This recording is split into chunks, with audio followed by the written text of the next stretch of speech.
Now you should be good to go across the board. Had to do the double check right there. I'm like, wait a second. I thought I pressed the button. Now we did. We are good to go, folks. Let me know if you could hear me loud and clear. Should be good now. There we go. Leda, Mike, good to know that you could hear me. Good to see you. Good to be seen.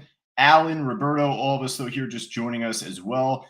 Folks, if you're just joining us on social media, Facebook Live, LinkedIn, Twitter, YouTube, etc., hey, Sharon, normally inside our live trading room, she's joining us today, I believe, on social media. If that's the same Sharon B that I'm familiar with inside our live trading room. But, Rodney joining us on the YouTubes today. Got sound now. Should be good to go now, Rodney, on the sound side. John and all of us, though, here down below, popping up lower left at Cyber Trading U. Make sure to hit the follow or subscribe button down there. Guys, there is a lot moving right now. The name of this workshop is called Traders Talk. Right here we are. We're going to have a great conversation about a few things happening right in front of us. So, I had a couple private chats that got sent in early this morning asking about the SPY as well as Bitcoin. We'll get to both of those actually in just a bit. I wanted to start off Traders Talk actually with that. But, hey, Rivian is pushing up in front of us here. Hey, EOS is skyrocketing back on up here, making pretty much the same type of move angle-wise that it made Friday afternoon. So I want to go over a couple of these to begin. I just came off a great coaching session with one of our students, well, a couple of our students throughout the morning, but just before with Roseanne, and we jumped in on the Rivian here from 1575. So let's begin with that. It's up about like 5+% from Friday's close. It's at the highs here. But the thing is that this was a stock that I actually chased. I ended up chasing the stock, unfortunately. I didn't take this trade from where I should have. And I was watching the damn thing the whole time. So it made a very quick pop over a big level that I was ready to buy from. And it didn't pull back. It kept going up, up, up, up, up. So I had to react to it right away and say, well, if it keeps moving up, is there going to be a new level for me to take this trade and take this trade from? And as you can see, I'm in right now. 1575 is my entry. I didn't feel that great about the level, but strategy prevailed. So let's begin by going over this trade pretty much from today. I would love to go over last week's move on the Rivian altogether. Just the stock on Wednesday broke out off earnings, killer earnings, broke out beautifully up towards 16, pretty much a little bit underneath, but even Friday afternoon bounced back up, showed good strength heading into the weekend.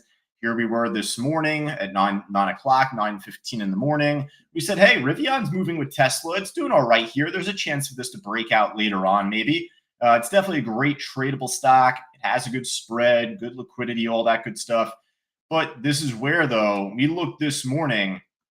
Well, resistance is at 16, about 23,600 shares at $16.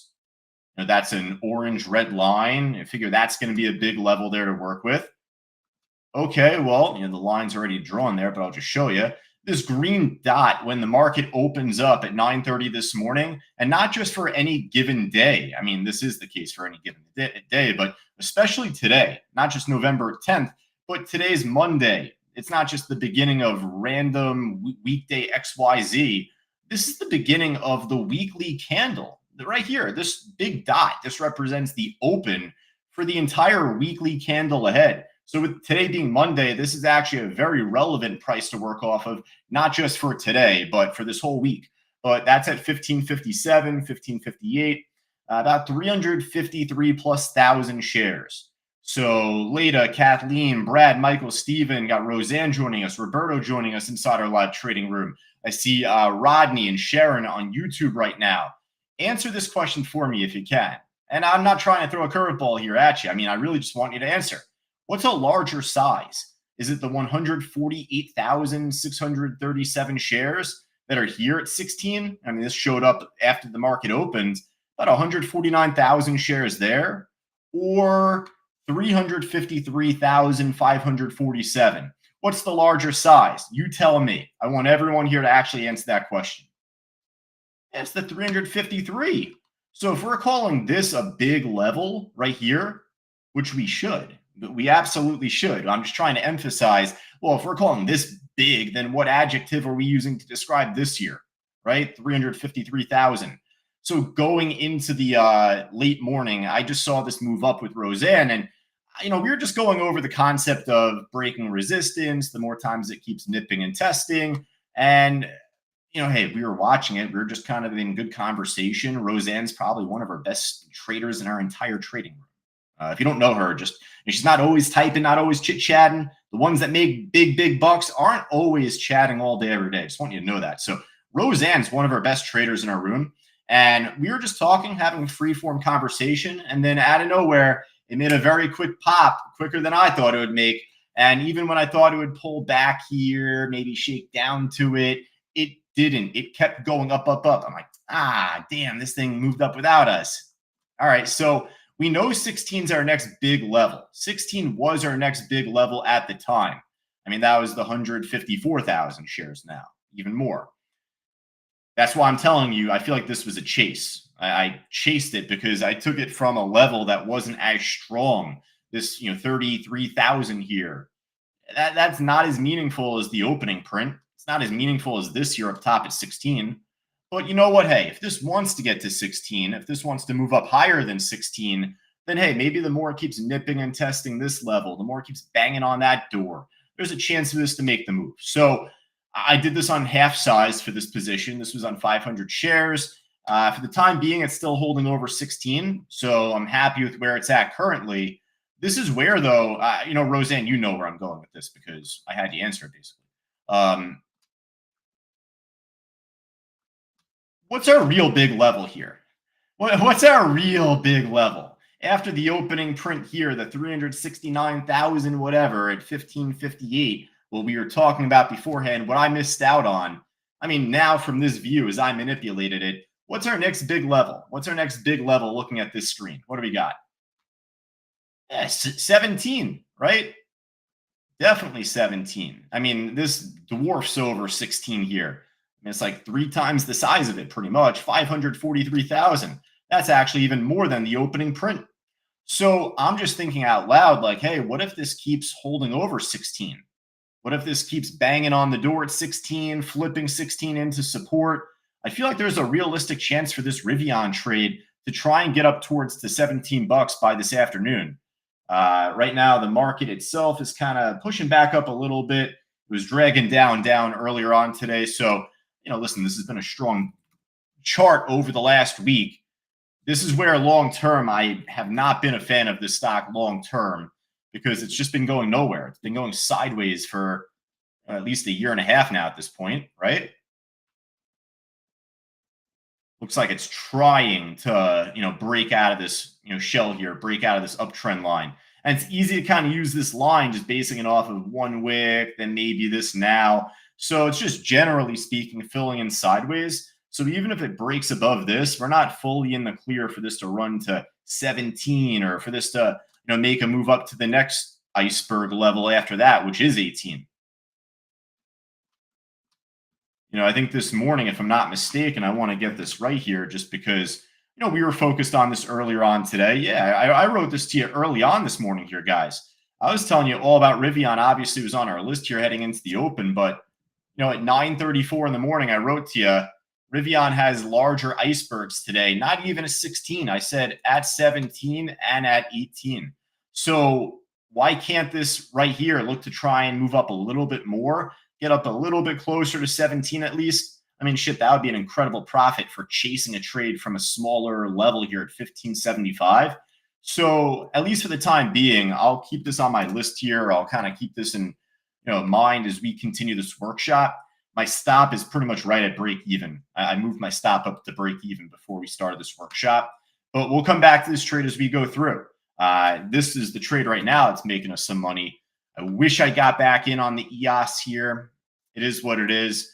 But I had some good money on this trade earlier on this morning, and we did too. If you're following my call out early on today on the EOS, pretty similar because, hey, after the market opened up, also a very strong looking stock over the last week or two, and just dating back to Friday where this thing took off like a rocket.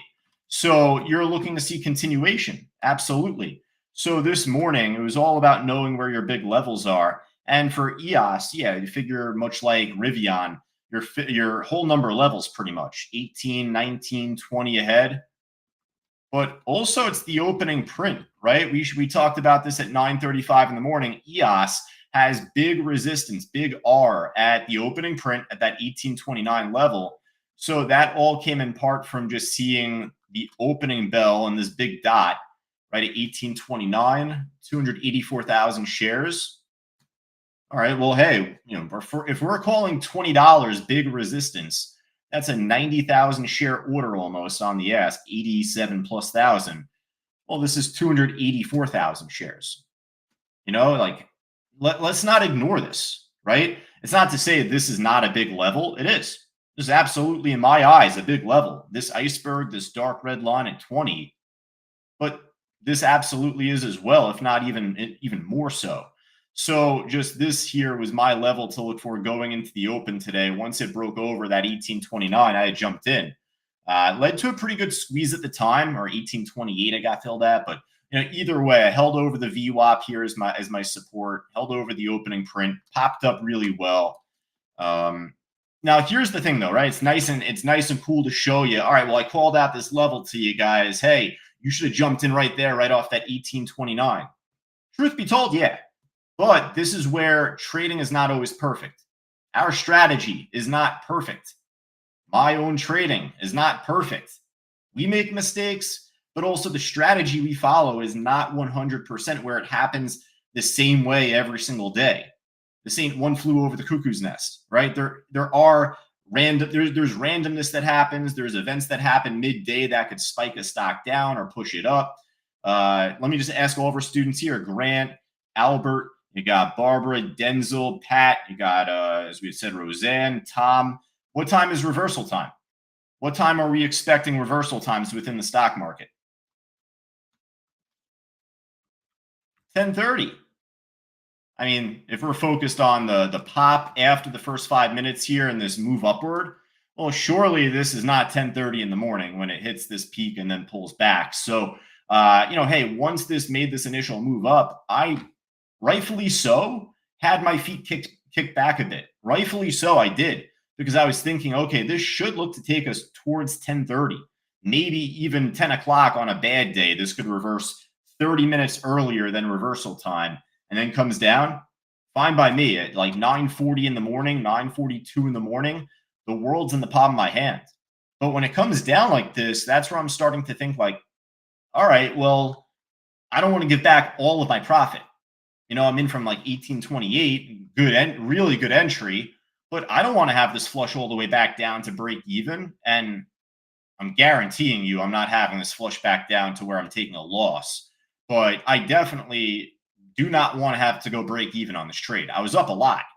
So that's where I still want to trust reversal time at 10:30, but we have to focus on where our levels are.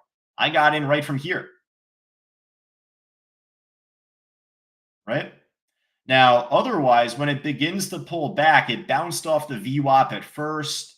I held into it for a moment. I was thinking, all right, maybe there's a chance it could pop back up. And once it started to come back down, even here, I got out at like 1859, 1860, just right around the sequence here. It instantly dumped off. I felt great about getting out because in terms of following reversal time, I'm going to do that pretty much every day of the week. Like this will happen every time if reversal time is not around where it should be. If this reverses way sooner than we're expecting, this stock to reverse, then you're going to have to get out sooner.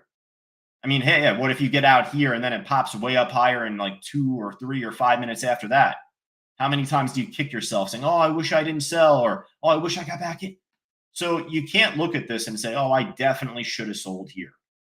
No, it's 9:39 in the morning. Let's see this try and flip this into support. Let's see this maybe hold over the VWAP at least. And there was a real chance for this to come back up. But listen, if it's not going to make that move soon, if it's not going to make that big move shortly after, it's going to make a big move shortly after.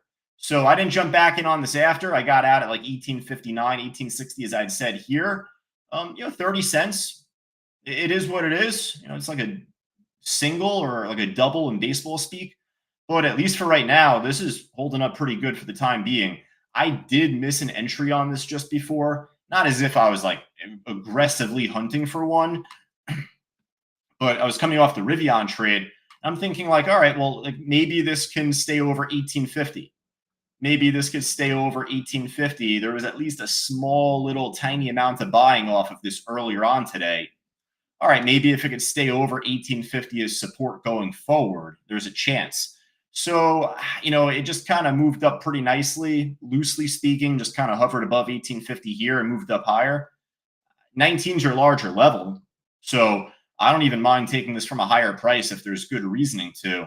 Like the more it keeps poking and stabbing over 19, figure it should look to flip that into support. If it can't do that, then after this workshop finishes up, hey, what if this pulls back down to the 1850? What if it drags down again to the opening print? Wouldn't mind considering it from there, but listen, the more times this keeps poking and poking resistance in a smaller frequency here in a smaller time frame, it's going to look to pop. It's going to look to explode. It's what happened with Rivian at the opening print just before. So keep this in mind too, the EOS trade here. All right, so I got my Butler blue on here. I didn't even realize. Got my Butler jersey right there. Butler 2-0 right now in the regular season. We're kind of beating high school teams though to begin, but we'll take them, kind of matching. Now with that though, let's briefly go over. We had the Rivian, we had the EOS trade. I don't really want to go into this stock move, MOVE. Why? Because the spread's atrocious. The order book is like a ghost town, so it's not going to be as easy to trade. And it's kind of more of that like sideshow act type of trade where I think about like 50+% of us early on today said that you were either, about 70% of us said that you were break even or higher today by 10:30 in the morning. Think about that. You know why you get such a high percentage?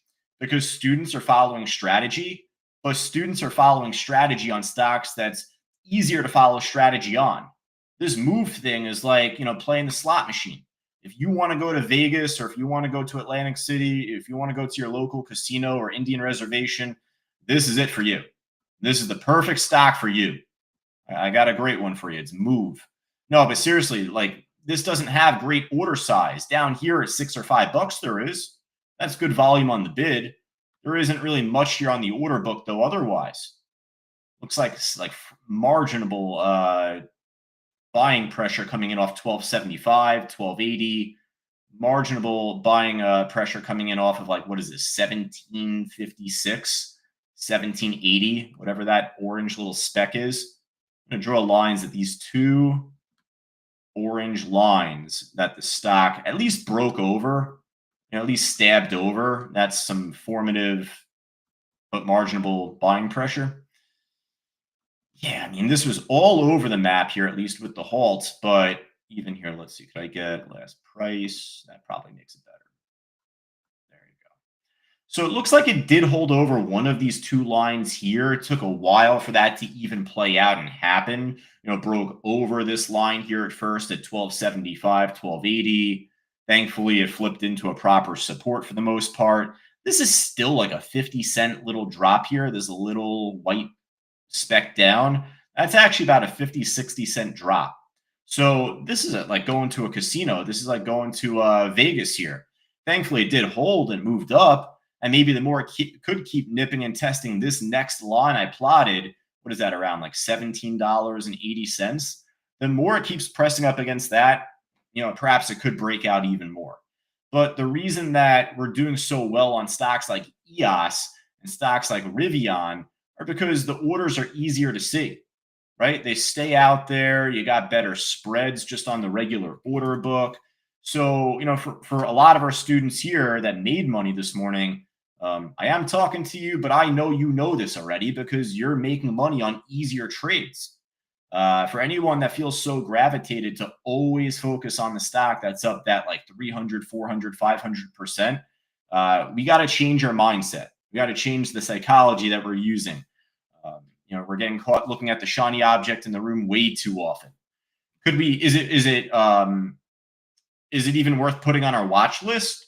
It is. It's worth putting on the damn list, but I'm gonna put it in my mind at least, if not on the actual list.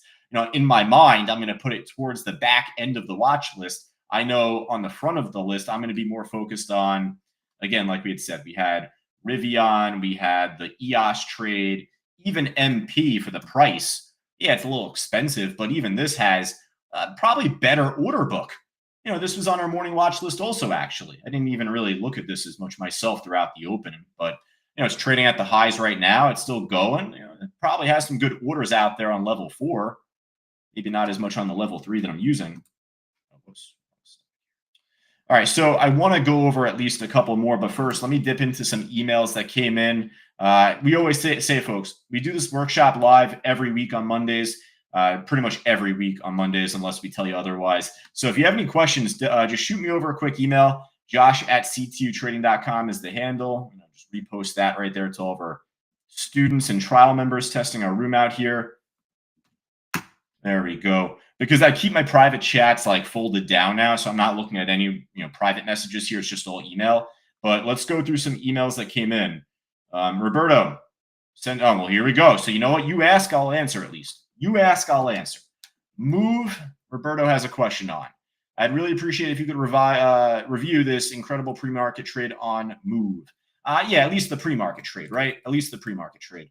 Because it was trending better then. It was popping easier here. At least it was more fresh of a move at that point compared to, an hour, 2 hours after that.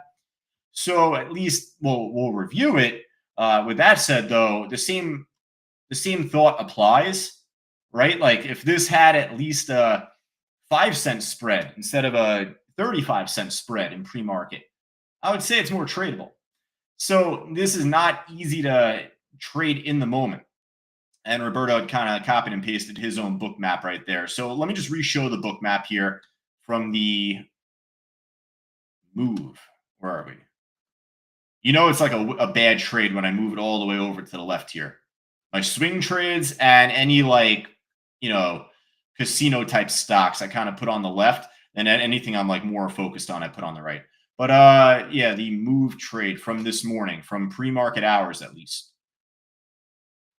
All right. So how about this? Let me just ask all of our students here. Roberto, you're included with this. But, for all of us here, without even looking at the screen, without even looking at the heat map, right? I just want you to answer.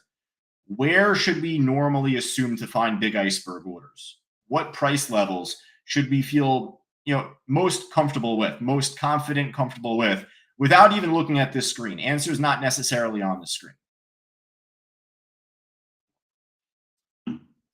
Lee, Chuck, Kate, yeah, pretty much 50-cent levels and whole numbers. Pretty much. Like when it's around like $4, $5, $6 per share, it's like a cheap stock. I would mainly focus on 50-cent levels and whole numbers at first. Now, when this just rips like no other, explodes, pretty much doubles up in price within like 2 minutes, 3 minutes. When it makes that fast of a move, I'm not focused on 50 cents anymore. I'm just looking at dollars, $6, $7, $8, $9, $10. Now that's just still an assumption. That doesn't give me, none of that's really represented on Bookmap here at this time. When this is pumping up at 8:30 in the morning, you're not really seeing icebergs at all, but certainly not at like every dollar level. That's just like total psychological level standpoint. So, hey, blasted over 7 here and ran up to 12. Maybe 7 could flip into support. Perhaps you'd say the same though at 8 or at 9 or at $10. The more it keeps going up, up, up, up, up like this, you figure one of these damn whole numbers or something around here should look to flip into a support. Well, that is until we happen to have at least some bid popping up at $10. Right at 10 here, at least there's some sort of buy order out there for a little bit. And it starts going sideways. So as we had said, it starts finding at least a range. Once it goes up parabolic like this, you can't just jump in at the high. And I know that's just poor decision making. And the reason that you don't want to jump in right then and there is because much more often than not, the stocks will shake back down and consolidate, if not dump right back down. So when it goes up parabolic at like 8:30, 8 in the morning, Roberto, you got to wait. You got to wait to see this go sideways, wait to see it drop more, wait to see any evidence for you to make a decision off of. And at least over the coming 5 or 10 minutes here, at least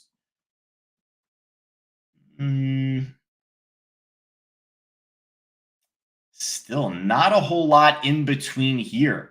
This is where I want to go back to one of the lines I plotted, at least just beforehand. I did that loose, quick review of it, but where I show this orange line that got hit at 8:45 in the morning, Roberto.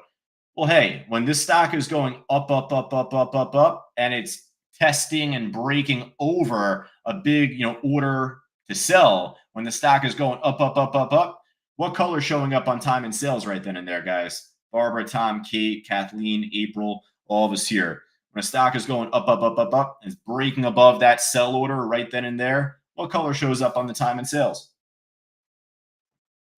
Green. And what do we nickname the green as, at least? I know the stock didn't pop perfectly right then and there, but when the stock is going up, up, up, and we're seeing green on time and sales, what are we calling that right then and there? We're calling that buying pressure, right? So the key is this: we at least have some sort of price that we had big, volume to sell at, but we saw buyers step in and break through that sell price, right? Now, the more it can keep doing that in a smaller concentration, I'd feel better about the entry. Now, this is where again you can't be perfect on this trade, because what if the stock just blows through resistance very quickly and you were expecting at least one more false breakout? For instance, like right here at 8:45 in the morning, going into 8:57 in the morning, it's about like 11, 12 minutes after. Not like that's an eternity, but maybe you want to see it shake one more time before it cracks back over there again, and then you jump in. So like in this very small sequence here, Roberto, this would be your price. The question is, how confident are you in this just perfectly running up on a stock that is low float, low volume? It's like some flavor of the day type of trade. This stock normally trades, 18,000 shares a day, 33,000 shares here on October 22nd, 49,000, a whopping 49,000 shares that traded on October 14th. So that's nothing. I mean, we've never traded the stock ever, I don't think. Like, I'll tell you firsthand, I'll let you know if we traded a stock or didn't trade a stock, guys. You know that.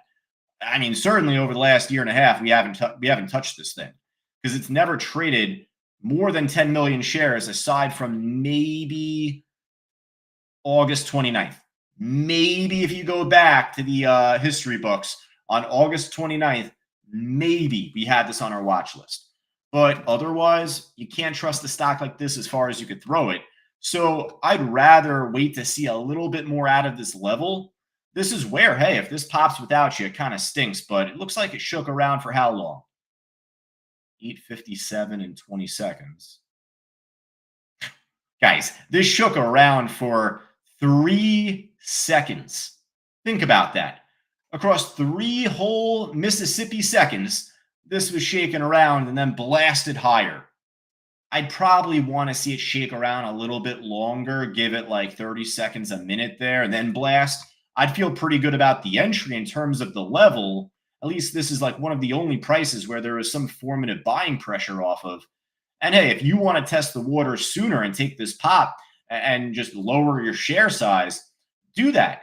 Roberto, I'm just saying this in general, so you don't need to answer in front of everyone. But let's say if you do this on 500 shares normally, like let's say a $12, $13 stock, pre-market hours, let's say you're comfortable doing that on 500 shares, right?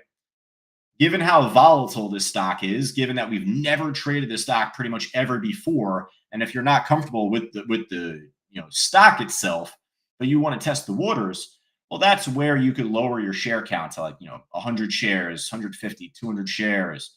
Obviously, if it shakes down quick, you got to get out quick. If it makes another false breakout and then flops back down below, like let alone 12, maybe even 1140 here. Obviously, everyone here, not just Roberto I'm speaking to, but all of us, the danger of pre-market. You can't set stops. You can't use market orders. I wouldn't wish my worst enemy to be using market orders on this stock anyway. You're not able to in pre-market hours, but I wouldn't want anyone to use market orders on this type of trade. The point being is you can't use a stop.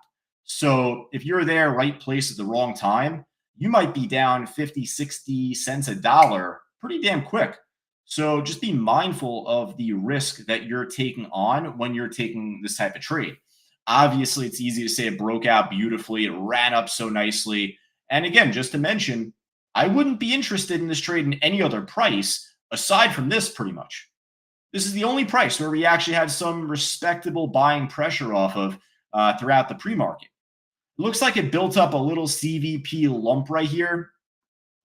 Right over here, far right side, volume bars, CVP. But that took a while. It took a little while for that to build out better, right? So, if there is any reason to jump in beforehand, maybe you take it. But this 1275, 1280, that's just your level to work off of. It just pops so damn quick, right? So there's not much I could really say on the pre-market move outside of that, because the closer you get to the market open, I'm doing the meeting at 9 o'clock today, and tomorrow I'll probably be on also. But just when this is trading higher, you're trying to be getting out of your pre-market trades by 9:10, 9:15 in the morning. And that's the latest. So there's no guarantee stocks just trend up perfectly right till then and then drop. This dropped at like 9:05, 9:07 in the morning. So I'm just telling you, if you miss it from there, you're probably going to be left in the dust, right? That's the only level that I would have been a fan of there from pre-market hours. That's all. All right, now let's see what else we got here on the social media front. Facebook Live, LinkedIn, Twitter. How about this? John, appreciate you joining us on YouTube as well, alongside Leda, commenting just earlier on like the EOS trade, the Rivian trade just there. Appreciate you as well. Now, Roberto, let me know if you have any follow-ups on the move trade. That was pre-market. Otherwise, this thing was a disaster here. Maybe it pops later on. Probably going to be focused more on Rivian myself. Look at this thing. Look at this thing just go beautifully right now. This is excellent. Anyone in right now on the Rivian trade with me? Did anyone jump in on this from before, from the 1559 price? Or otherwise, if you got in from a little higher, I chased it from 1575, but the level that we were calling it out from, I missed it myself. But if you got in from 1558 right here, kudos to you for anyone that got in. Roberto, Kate, both of you guys got in. Cool. Really nice. All right, just keep your eyes out there on level 3 and level 4. A lot of times when I flap my gums, stocks will make some pretty crazy moves, hopefully in the good direction, but just be mindful if anything pops up here. Shout it out to me in the chat board, so I'll try and drag back over to it. Oscar took 2 break-evens on this trade today, and I could have easily took profit. I just thought that it would keep trending down. It didn't. That's all right. Update you on a couple swing trades in between, and then I have another email from Jan, I believe I want to get to. But a couple of things happening. The U trade. It's like Soldier Boy. No, but seriously, U trade popped up going into Friday after hours, Friday afternoon into the after hours. So this is a stock that we entered as a swing trade back from Thursday in the morning it was. So ended up making a good bounce at the time on that Thursday. It was right off of just, basically these lows and wicks here. It was a great short beforehand. We had back-to-back days where we shorted it going into an afternoon. Pretty damn good as a short. But you know what? We kept seeing it drop, and we're like, all right, well, listen, this is a pretty healthy chart otherwise here from this year. So I figure that this will bounce. You can't keep shorting this thing all the way down, I'm sure. Eventually, this thing's going to have a green day. So it was right around here Thursday morning where we had jumped in. It was pushing back up and above 1475, 1490 at the time it was, I think. It was like this low. Yeah, 1484, 1492 or whatever that is. And we were calling those 2 lows out as potential support. I'll tell you what, I was a little worried Friday morning because Friday morning we were dropping a bit there, right? We broke lower into the overnight hours. We were down about 4.5% early on. Wasn't a fan of that. I was going to say, there's a chance I get out on this trade if it pops at the market open, but I wanted to ride it out at least until reversal time. So here we are, 10:30 in the morning, right on cue, reversed pretty well.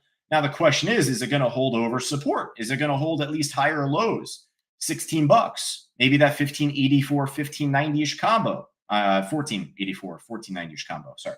But point being, that's exactly what happened. It dragged a little bit lower, but held wicks here, moved back up into the afternoon. Obviously, the U.S. Shut down. I think I haven't checked any news since 11 o'clock this morning, guys. So you let me know what happened. but I know that they voted overnight, obviously got the 60 votes there needed. But I thought there was something coming out at 11 o'clock this morning. Did anything happen with that, guys? Let me know on that. But obviously, markets reacted well from Friday afternoon into the Monday, morning here. So I ended up getting out on this trade. It was like pretty much shortly after the market opened. Yeah, right here, 1666. I closed out. This was a pretty good exit as a day trade, but obviously for a swing trade that we had here too, both. Because what happened was we ended up having a resistance right here, 1673. It got broken through. It got broken through here, but we had new resistance showing just shortly afterwards, like basically a new order, similar size, right underneath 17. From there, it came back down, and I think that right then and there is where I got out, right around like, yeah, pretty much on that cue, maybe even before the little pullback there. But I got out at 1666. It was a great trade for while it lasted, but I want to bring to your attention that a lot of the trades that Fausto and I take is based on the entry. Every trade begins with the entry. It's not about like, all right, where am I going to see the stock move up towards? All right, let's see the stock go up to 20. Oh, I mean, what about getting in first? What about the why behind getting in? So I was way more focused on this here to see solidify as support than anything else. So at least with the Friday afternoon run, with the over the weekend gap up that we had, maybe it could have moved up even higher. Maybe we could see the U trade spike back up towards wicks from here, 1880s, 1825, back from this candle here. Possible, but I didn't really have a definitive game plan for my exit in mind. I just knew I was up about like 12, 13% this morning. I'm like, all right, listen, it was a flavor of the day, flavor of the week type thing. U is going nowhere. And I don't mean that in relation to the chart. It's definitely going to go somewhere. But U, the stock, we're going to keep on our side list. We're going to keep this in our rotation. So if it wants to go up more, I'll try and day trade it again today.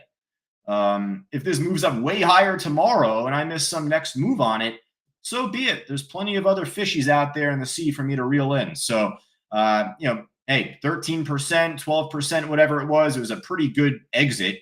And we move on to the next flavor. That's all.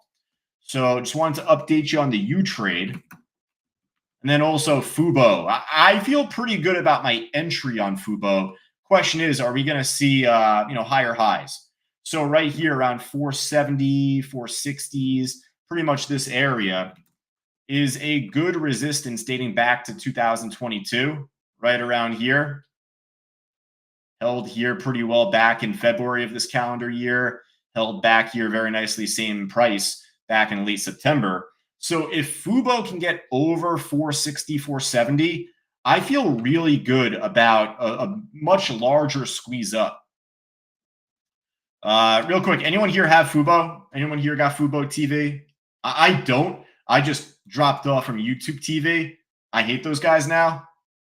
I don't know if you know what's going on with like Disney networks, which not like Mickey Mouse guy, but like ABC, ESPN. So they're still in a giant pissing match. YouTube or Google basically, and Disney. It's a battle between Google and Disney, right?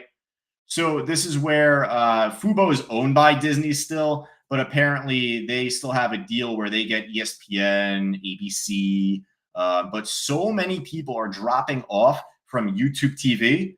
And I would like to think that it should reflect within the stock price at some point. So we've been talking about this for like a week and a half now at this stage, almost going on 2 weeks. But we're going to look to try and see this make a better pop in the coming days or weeks ahead. And again, if this can get over that 460, 470, we should be ripping. We should be doing incredible on this trade should that happen. Real quick, Tom, we're going to get to your question next. Brian says, no, not worth it. Irina says no. Albert says yes, though. Albert, let me know if you like it. Brian says not worth it. Catherine says she's got Roku. There you go. So let me know as well. Kate, I should say. I keep saying. Kate, let me know on Roku there yourself there. Otherwise, John says a dog. Oh, maybe in relation to, what was it, the Fubo chart? Yeah, it's a slow daily chart, weekly chart. But again, if it can break out of this shell, we should be off and running. But Tom, let me get to your question now at this point on the U trade. If you holds this level, would you go back in for a swing? Tom asking, if you holds this level, meaning like this area here, Tom, like these like lows from today, I'd have to go to the daily chart there because we had good support from where I know you got in from with me. You entered the U trade with me right around that price. So you're killing it still. You're still doing great on this one. But now it's the question of, are we going to see it come back up towards the wicks that we had back from late September, which definitely appeared to be resistance? If not September, then maybe early October here. Right now it's in limbo. Right now it's just back in the middle of this area. So unfortunately, I got nothing for you in terms of like anything good, anything bad. Let's look at Bookmap right now live. Maybe that can give us some edge. It's tough. I mean, 1565, kind of a weird price, but I guess there's some volume built in there, 1565. Otherwise, below that is 14. So that's lower from where we got him from, right?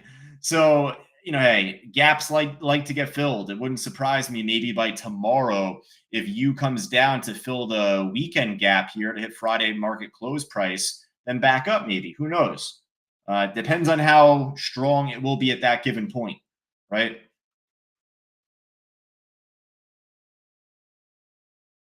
He says, for my search bar, YouTube TV does not account for a significant percentage of Google's total sales. It is part of the larger YouTube segment. So good, context from Lee there regarding Google's revenue as it pertains to YouTube TV.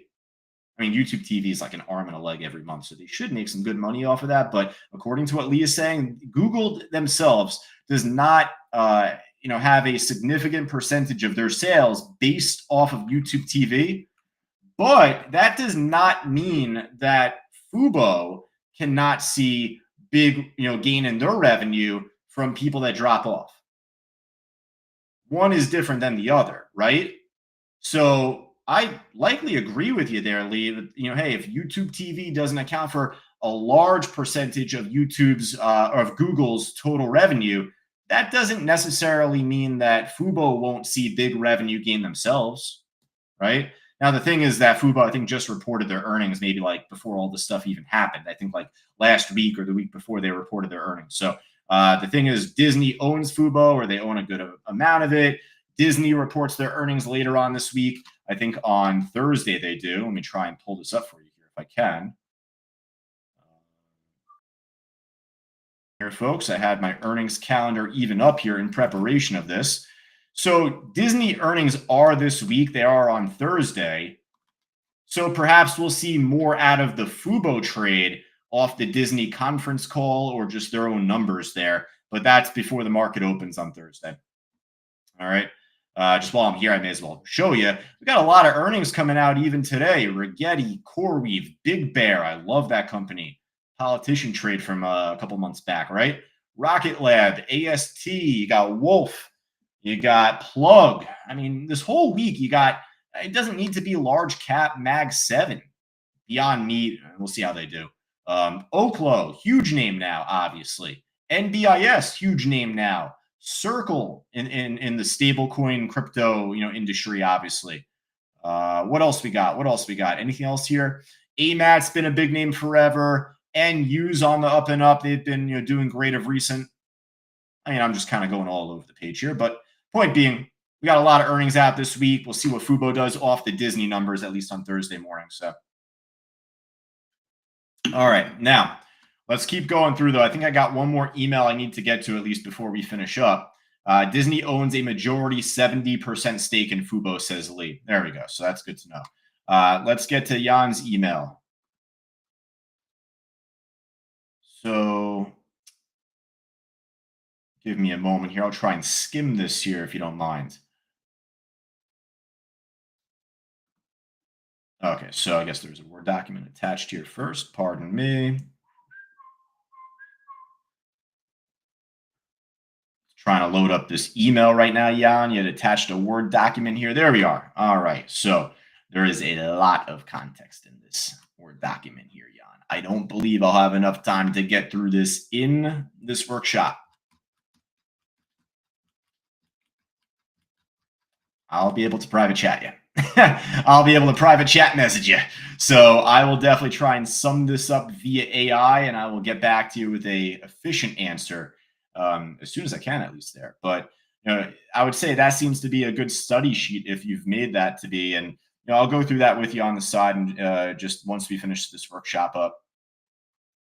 Now, in terms of just like general entry and exit, because Jan was kind of going back on a past workshop, I was probably as green as the grass when I taught that workshop, quite frankly. But that's just where, in terms of basic entry, basic exit, we could just go Fubo right now, testing 4. That's not a bad day trade setup even here.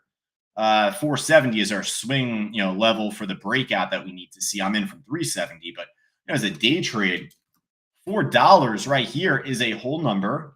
So you'd figure the more that keeps getting pressed on, poked at today, you might get a move on Fubo this afternoon. But otherwise, the EOS trade off of 19 was excellent here.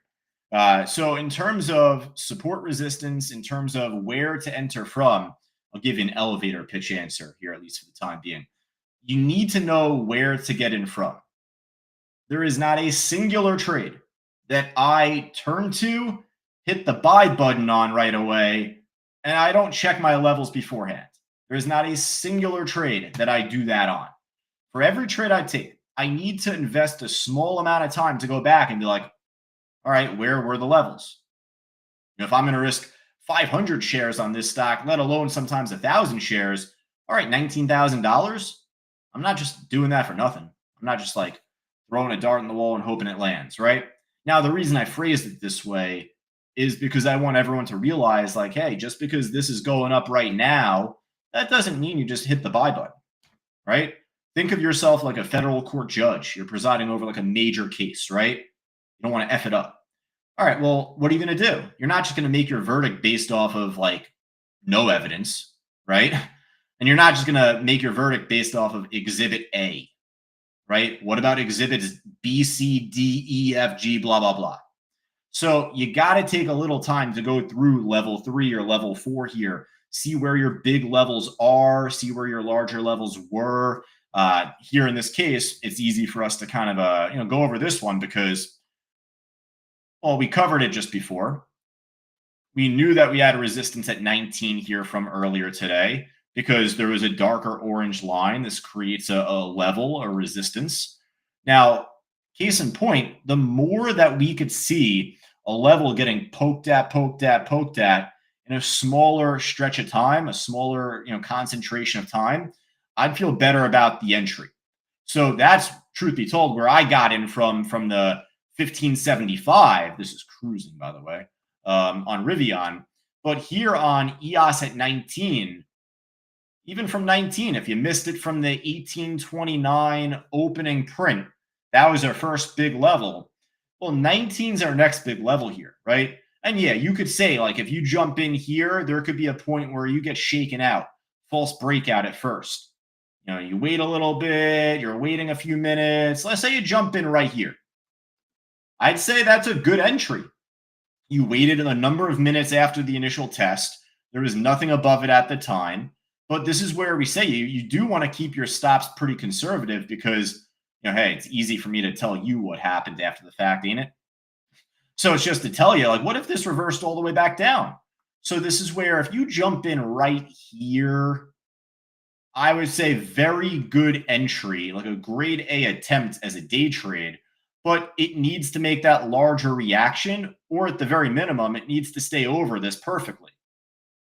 Now, it shook down pretty nastily, and like, let's say if you cut ties with it here at like 92, you jump in at like $19, 1901. Let's say you take a tiny little teeny loss at like 1891, drops off more after. All right, so be it. Could have dropped off even more from there too. Didn't. All right, comes back up again. Now, this is where you say, all right, like I got shaken out on this on the first attempt, but this is a pretty damn big level. This is very easy for me to see with my two eyes here.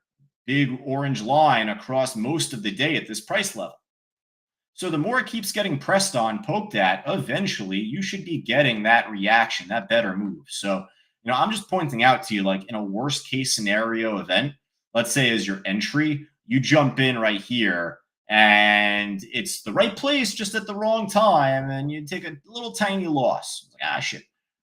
All right, well, it comes back up about 10 minutes later, 8, 10 minutes later, and makes that next move. You should have equal confidence, if not more confidence, taking the next entry here as you had taking the first entry here. That's exactly how it should be. That's how I think of it every time I trade. Now, that's if you have your evidence, mounted up. If you know where your big level is, if this is, stupid easy for you to see, you'd be like, all right, well, that's big red line there. Well, it should be easy for you to take that trade again. But if you don't know where your levels are and you're jumping in quick, you're impulsive, you're not taking the proper steps that you should be. I pray that you make money. I hope that you do. I'll be your biggest cheerleader, but when you lose money doing that, I want to help you out. So come to me when you get your butt kicked on a trade by chasing it, and I'll show you exactly what you should have done. So at least here, I know where my levels are because this is pretty easy and simple for me to see. From pre-market, right? From pre-market, we knew where resistance was early in the morning. Wasn't as big of a seller, but it was there. So it's all about knowing where your levels are in advance. If you don't know where those levels are in advance, then it's going to be tougher for you to react. That's with me. It's not always so easy peasy for me to take trades because I'm not always watching the stock that's moving perfectly, or I maybe turn over to a trade a fraction or two of a second late. Just before I was on a call with one of our traders, and I think Rich was calling out VSIG here. Yeah, it was right after 10:30. I didn't trade this. I didn't bother to even attempt it. Just it popped up really well, and there could have been a good move. Well, it topped off eventually. Thank God I wasn't trying to look for an entry on it afterwards. That's for sure.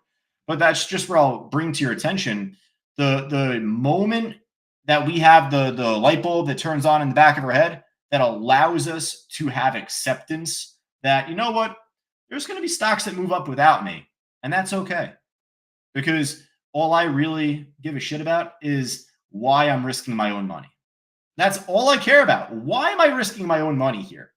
Because there's thousands of other stocks moving throughout the day. Right now, as we're talking, SPY's ripping right now as we're wrapping up our workshop.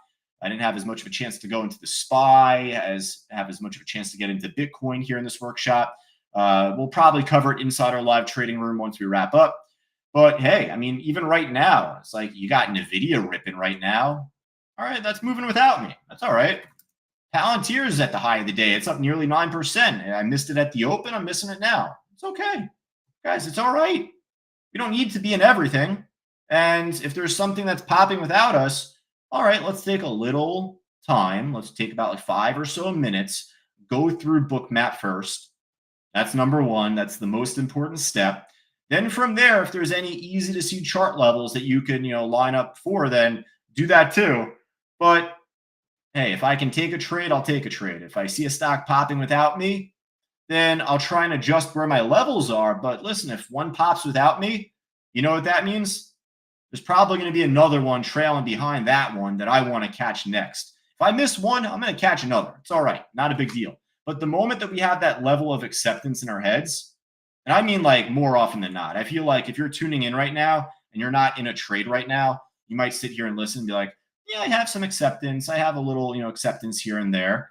Do you have that more often than not? Do you have that all the time at least, right? When we have that more often than not, that's when we're going to start to see a lot more green. So, folks, we're going to wrap up for right now. Actually, I can have a little tech issue happening right now in front of me. You can't see what's going on in front of me, but actually all my monitors actually blacked out right now. I believe that you could hear me. I believe that you could see me. But otherwise, folks, we're going to jump back to our live trading room, at least right now. We have our next broadcast coming on up at 2:30 Eastern going into the afternoon. And then, again, if you're on social media, Facebook Live, LinkedIn, Twitter, YouTube, etc., if you have any questions, any trades that you want to go over with us, join us inside our live trading room. Go right down to the link scrolling down below in front of you. I can't see it. My monitor's all kind of blacked out right now, so I got to reset my computer. But folks, hey, we're going to jump back to our live trading room. We'll be back at least at 2:30 Eastern, just for the afternoon meeting. And then we'll be back here at least for our next edition of Traders Talk. We do this every Monday afternoon at 12 o'clock Eastern. We hope to see you next week. All right, folks, take care. Enjoy.